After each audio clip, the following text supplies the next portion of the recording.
आप शायद जानते होंगे कि एक क्षण चुंबक के दो ध्रुव होते हैं, उत्तरी ध्रुव और दक्षिणी ध्रुव। लेकिन क्या आप जानते हैं कि वैद्युत आवेशों की दुनिया में भी ऐसी ही अवधारणा मौजूद है? आइए इस अवधारणा के बारे में विस्तार से जानें। हम सभी जानते हैं कि एक अणु विद्युत रूप से उदासीन होता है, अर्थात अणु पर कुल आवेश शून्य होता है। लेकिन कुछ अणुओं में इलेक्ट्रॉन असमान रूप से अणु में बंधे विभिन्न परमाणु के बीच साझा होते हैं। दूसरे शब्दों में, धनावेशों का केंद्र ऋणावेशों के केंद्र को पूरी तरह से अतिव्यापित नहीं करता है। दोनों केंद्र एक दूसरे से कुछ दूरी पर स्थित होते हैं।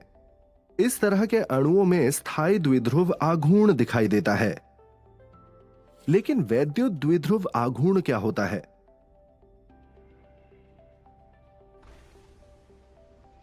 यहां हम वैद्युत द्विध्रुव और इसके द्विध्रुव आघूर्ण के बारे में सीखेंगे।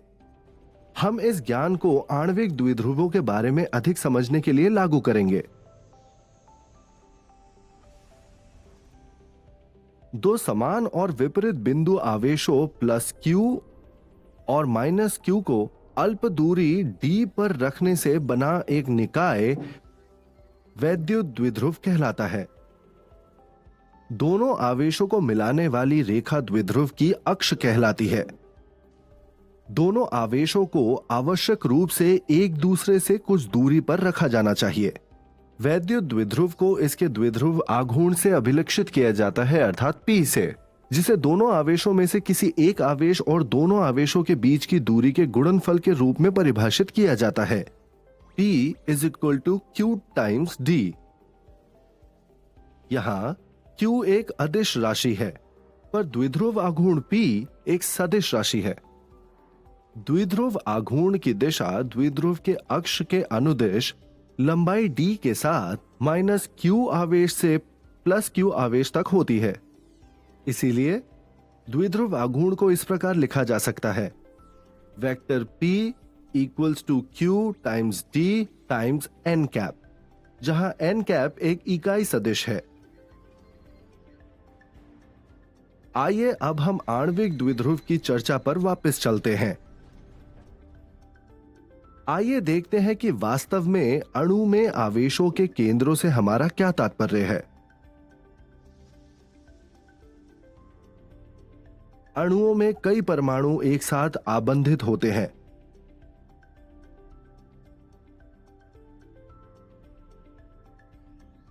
प्रत्येक परमाणु में कुछ धनावेशित प्रोटॉन और समान संख्या में ऋणावेशित इलेक्ट्रॉन होते हैं। इलेक्ट्रॉन असमान रूप से अणुओं में विभिन्न परमाणुओं के मध्य वितरित होते हैं। इसके कारण धनावेशों और इलेक्ट्रॉनों का पुनर्वितरण अणु के भीतर हो सकता है।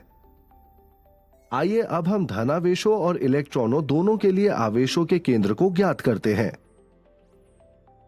धनात्मक बिंदु आवेशों और इलेक्ट्रॉनों के समूह के केंद्रों को उसी तरह ज्ञात किया जा सकता है जैसे कुछ कणों के द्रव्यमान केंद्र को ज्ञात किया जाता है।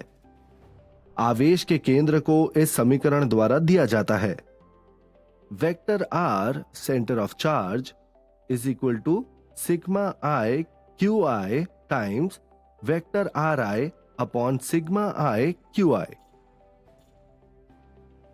उपरोक्त विधि द्वारा प्राप्त धनावेशों के केंद्र और ऋणावेशों के केंद्र यहां दिखाए गए हैं। कुछ अणुओं में धनावेशों के केंद्र ऋणावेशों के केंद्र के साथ संपाती नहीं होते हैं। इस तरह के अणुओं को ध्रुवीय अणुओं के रूप में जाना जाता है और इनमें बाह्य वैद्युत क्षेत्र की अनुपस्थिति में भी कुछ मात्रा में आंतरिक या स्थायी वैद्युत द्विध्रुव आघूर्ण होता है। जल, ammonia, sulphur dioxide, hydrogen chloride और हाइड्रोजन सल्फाइड ध्रुवीय अणुओं के कुछ उदाहरण हैं। कुछ अणुओं में धनावेशों और ऋणावेशों के केंद्र एक ही स्थान पर देखने को मिल सकते हैं। इस स्थिति में उन अणुओं का द्विध्रुव आघूर्ण शून्य होता है। ऐसे अणुओं को अध्रुवीय अणु कहते हैं। हालांकि ये एक द्विध्रुव आघूर्ण उत्पन्न करते हैं जब उन पर एक बाह्य क्षेत्र अनुप्रयुक्त किया जाता है। हाइड्रोजन, नाइट्रोजन, ऑक्सीजन, मीथेन और कार्बन डाइऑक्साइड अध्रुवीय अणुओं के कुछ उदाहरण हैं। आइए कार्बन डाइऑक्साइड के बारे में विस्तार से चर्चा करें। हम जानते हैं कि द्विध्रुव आघूर्ण एक सदिश राशि है, इसीलिए आणविक द्विध्रुव आघूर्ण व्यष्टिगत द्विध्रुव आघूर्णों के सदिश योग के बराबर होता है। क्योंकि कार्बन डाइऑक्साइड एक रैखिक अणु है, इसलिए दो द्विध्रुवों का सदिश योग शून्य होता है। यही कारण है कि कार्बन डाइऑक्साइड एक अध्रुवीय अणु है। ध्रुवीय और अध्रुवीय अणुओं का उपयोग ध्रुवीय और अध्रुवीय परावैद्युत बनाने में किया जाता है। संधारित्र की समांतर प्लेटों के बीच रखा गया ऐसा परावैद्युत वैद्युत क्षेत्र की तीव्रता को कम करके इसकी प्रभावी धारिता को बढ़ाता है।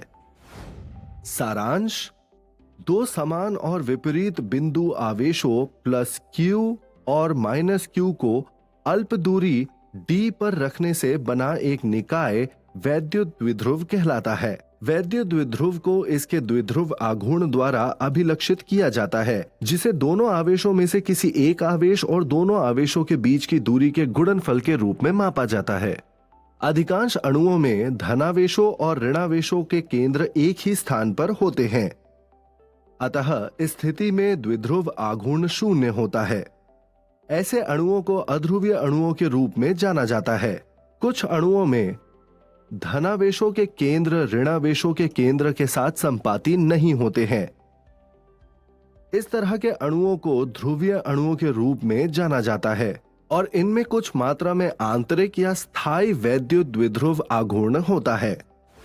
अब हम वैद्युत द्विध्रुव को अच्छी तरह से समझ चुके हैं, लेकिन एक समान बाह्य विद्युत क्षेत्र में किसी वैद्युत द्विध्रुव को स्वतंत्र रूप से मुक्त रखने पर यह कैसे व्यवहार करता है, जानने के लिए हमारे साथ बने रहें।